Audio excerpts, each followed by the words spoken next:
Un des points forts que j'apprécie beaucoup sur l'aménagement nord, c'est son espace de vie. Avec un couloir qui dégage de l'avant à l'arrière, on a vraiment une sensation d'espace. Ça, c'est très agréable sur cet aménagement-là. Un de ses points forts aussi, ça va être les volumes de rangement que l'on va retrouver en fait sous le lit. On a un grand tiroir ici, le frigo à ce niveau-là, un autre placard ici. Donc ça fait beaucoup plus de volume de rangement que ce qui n'y paraît. D'autres volumes de rangement, ça va se passer ici au niveau du meuble haut, et on a aussi la possibilité en fait d'utiliser cette porte comme surface de travail supplémentaire ou comme bureau ou comme table d'appoint si on n'a pas envie de sortir l'autre table.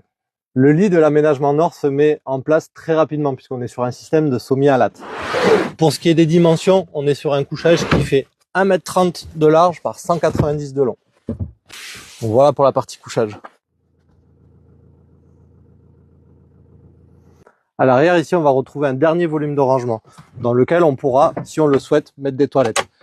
Pour ce qui est des toilettes, on aura deux solutions, soit les toilettes chimiques comme cela, soit les toilettes sèches.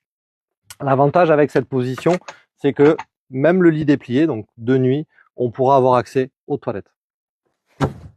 Le point que j'adore vraiment sur l'aménagement nord, ça va être sa cuisine, qui est accessible de l'intérieur comme de l'extérieur. On va avoir ici en partie basse les réserves d'eau, donc 24 litres d'eau propre, 12 litres d'eau usée. Au-dessus, on va avoir un volume de rangement pour tout ce qui est vaisselle, un peu de nourriture. Au-dessus, ici, on va avoir le réchaud qui pourrait être utilisé tel qu'il est placé là, mais aussi dehors sur une table. Et on a ce plan de travail qui va nous permettre de vraiment pouvoir cuisiner debout à l'extérieur avec le plan de travail, le point chaud, le point d'eau, tout est accessible depuis l'extérieur.